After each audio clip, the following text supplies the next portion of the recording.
Друзья, я даже вынужден немножко сбиться, такой здесь стоит шум. Мне кажется, если бы была сейчас возможность у казанской публики, они бы сами запрыгнули в октагон и сделали то, что желают непосредственно своему спортсмену, а именно победы. Друзья, У нас удушающий прием. Ринат Фахридинов душит Виктора Шабалова. Это победа.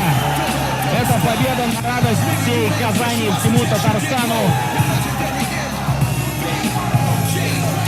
Доктора в октагон! Врачи в октагон! Приводят в чувство сейчас спортсмена из Бугуруслана.